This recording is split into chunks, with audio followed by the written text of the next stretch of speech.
Hello and welcome to FPL Mate, the home of slightly above average FPL content. The Premier League is back, FPL's back. I hope everyone's doing so good with their teams so far. I hope you're all smashing it. I'm doing okay. I'm pretty happy so far, but we'll see how this unfolds over the weekend. I'm doing a Game Week 31 plus video today, just because it's such a congested schedule. The next deadline's on Tuesday, so I need to try and cram in as many videos in a short time as possible. So we're going to have to start talking about Game Week 31 already. And today, as you know, we're doing a wildcard draft, as this is probably going to be one of the big weeks for wildcard drafts and people doing wildcards, just to try and reset teams back to something a little bit more balanced after the double game week.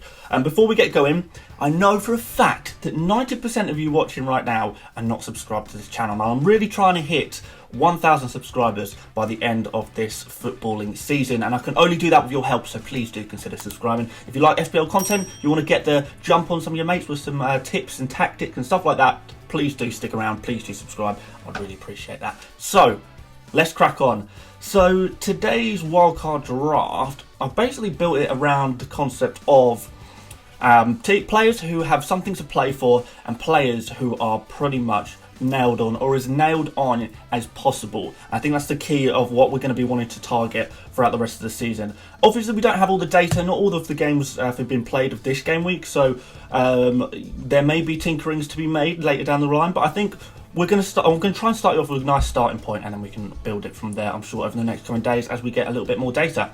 So let's start off with the first team, and then we'll move on to the subs, as there's a little bit more leniency on the subs depending on your tactics.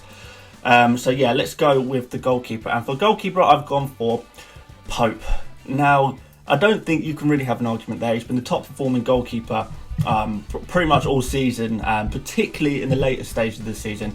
You can see just before the break, he got points of 12, 10 and another 10 there in 7 games. So 3 plus 10 or more points in 7 games, and he only blanked twice during that period as well. So he's got a 6 for a clean sheet and a 9 where he got a clean sheet, and he's absolutely storming up the bonus points as well. So in the 7 games before the break, 4 games he got 2 or more bonus points. On 2 of those occasions he got all 3 bonus points. So he's clearly a player who's going to be picking up all those points and keeping Burnley in it. Slight concern is Burnley don't have necessarily too much to play for. They could potentially push for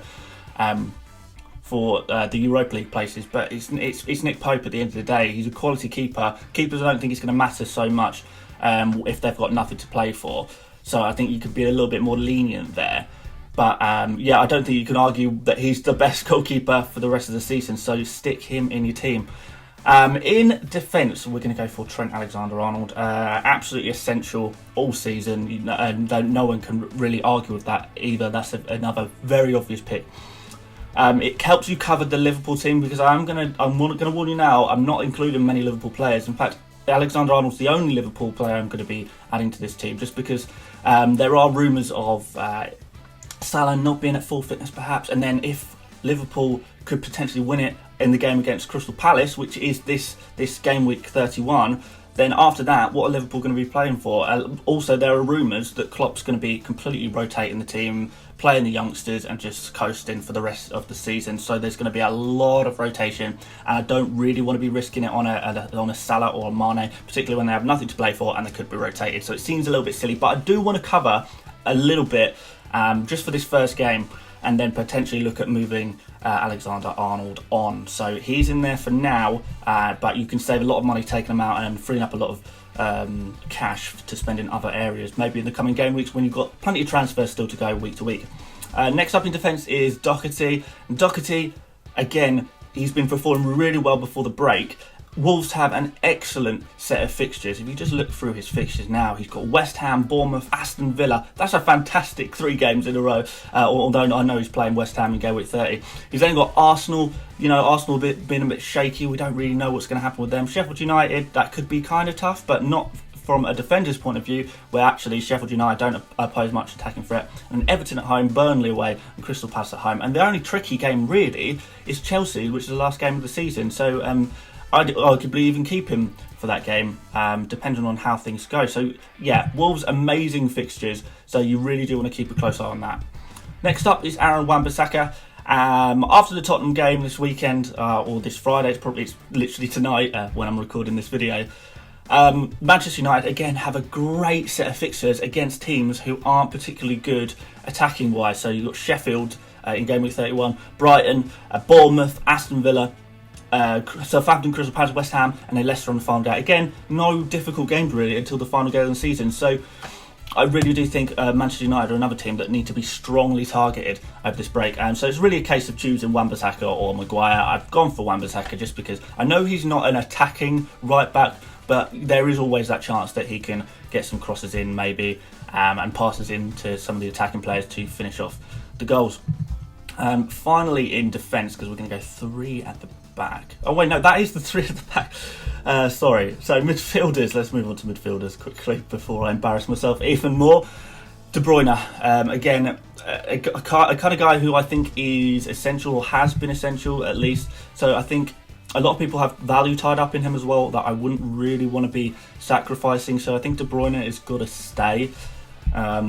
Probably right until the end of the season, unless it does become apparent that City have nothing to play for and, you know, Pep's just going to be rotating the hell out of his whole team. But De Bruyne is obviously a very nailed on player. He's already absolutely banged against Arsenal, expected to do more over the double game week on Monday. So yeah, definitely keep him because he's just class, isn't he, De Bruyne? You can't really argue with that. Next up is Bruno Fernandes, again targeting these Manchester United very strong fixtures to come. Bruno Fernandes, fantastic for the break. His value has absolutely soared, it's rocketed, just because he's playing so well and he's become the heart of a much improved Manchester United team. So he's clearly a quality player. He could be on penalties, we expect, not sure, but you know, it could be happening. And with all the new attackers now coming back into the Manchester United team, so you've got Pogba and Rashford coming back, you think that Bruno might have a few more opportunities to get some nice assists, which is where he's specialised so far this season in his short period of time at the club. So next up, we've got another premium midfielder in Son. Son, again, coming back from an injury. He's now going to be fully fit. He's going to be ready to go. After this game against Manchester United, it looks quite good games for a little while for Tottenham. So again, another team you might want to have a look at. But I mean, I'm not fully convinced by Tottenham. Defensively, they're woeful. Attacking, you could potentially go for a Kane. I don't think Kane offers as much as he possibly could for his value. Son, on the other hand, offers a little bit more, gets involved a little bit more.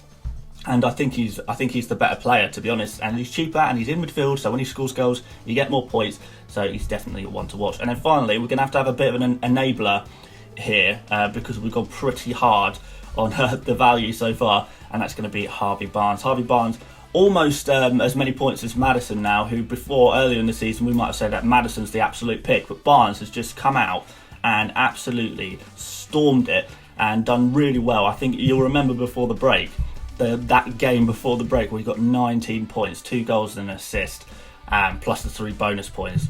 What a game for that player. I mean, he might have got a bit lucky with some of those goals, but he's someone who I'm going to be trusting, because I do think, although Leicester don't have the best games, they have okay games left, but they're not the best. I do think you need to have something to cover the Leicester attack. So I think Harvey Barnes does that brilliantly and for a very good price as well.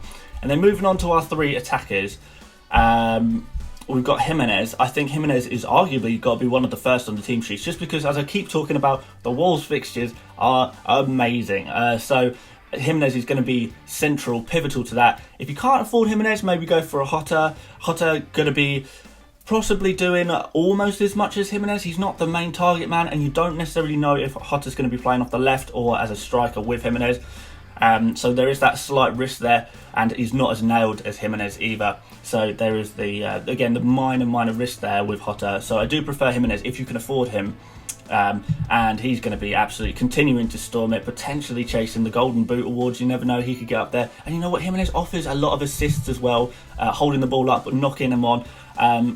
Then I don't think he necessarily gets all the plaudits for that. So he's going to have assist potential there as well that you could be keeping an eye on.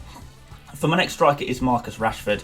Again, I've talked a lot about Manchester United being a team that you want to target, and there is a whiffs of throwing all your eggs in one basket, but I'm up for that. I think let's go out with a bang to a certain extent. It's far more balanced than perhaps our teams are this game week 30, so it's an improvement in that regard. But Rashford coming back from injury, he's like one of the most transferred in players this week already, and he was last week for the unlimited transfers as well. So people clearly very interested in Rashford, and for good reason. He was doing absolutely amazing before his unfortunate injury. He's got good fixtures. He's not going to be playing up front. He's probably going to be playing on the left, but maybe we'll see him some minutes up front. I think he's pretty much going to be nailed when fully fit.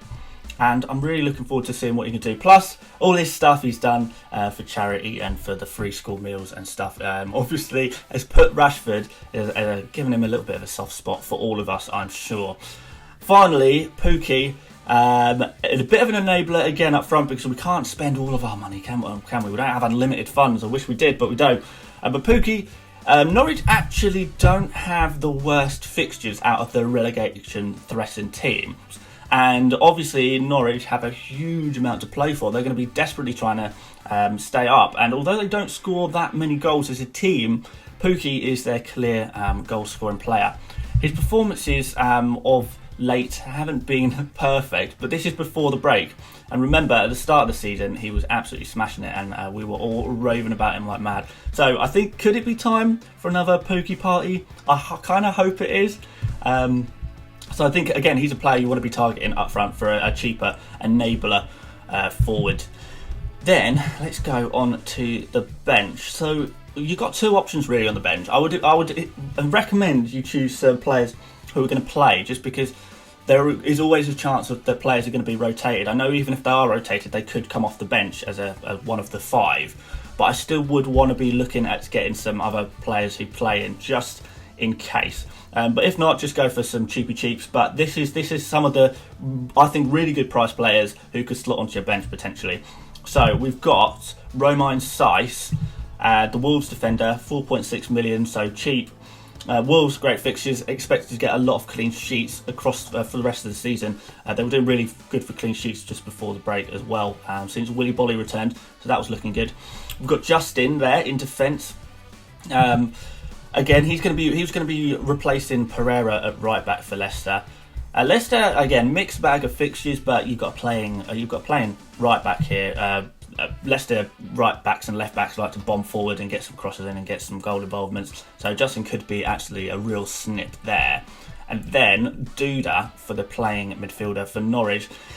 Same price as Cantwell. People often default to Cantwell, but I think Duda has offered slightly more during the time that he's been in the club in terms of chances created. It's something like, since he's joined Norwich, he's created the same amount of chances as Kevin De Bruyne before the break, that is. So that's going to be someone to be looking for, definitely, in terms of getting assists. He did get one assist before the break, but again, he's a bit of a cheapie and a bit of a punt. Much a differential, and could be worth sticking on your bench. Why not, eh? Then in goal, I've gone for McCarthy. Only really if you have bench boosts left to play, I go for McCarthy. If not, just choose the cheapest goalkeeper available, 3.9 Button or a Martin or someone like that. But if you still have your bench boosts to play and you want to be looking at maybe a game week 32, 33, I think a game week 37 looks pretty good for bench boost as well. McCarthy can slot on there quite nicely. So yeah, as I say, this team is set up for a potential bench boost, and for in risk of rotation, last minute injuries, last minute contractions of coronavirus, last minute cancellations of entire games, because that very much is a possibility still. So it is set up to be balanced there, and then have some decent players on the bench to actually play. But if you can't afford them, maybe have one or two playing players on the bench, but just make sure it's covered a little bit. You've got to cover it a little bit. So that's basically it for today. That's the video. I'm going to be doing a team selection video and a preview video. I'm not sure what else I'm going to be doing. There may be another odd video in there, but do stay tuned for those. But Premier League is back. It's a really tight schedule, so videos are going to be a little bit all over the place, but do make sure you watch them, and we'll stay ahead of the game as much as we can and try and do the best we can in this mad season and charge up the tables. And I think already we're seeing the people who are still playing, are the people who are still listening and taking on tips and researching and stuff, seem to be doing really well. Seem to be absolutely flying at the moment compared to perhaps the casuals or the people who aren't playing at all. So there is chances for some good high positive finishes this year. So let's look forward to that. Thank you so much for watching. As I say, subscribe if you're new around here. Leave a like if you did enjoy the video, and I hope to see you on the next one. Catch you later, mates.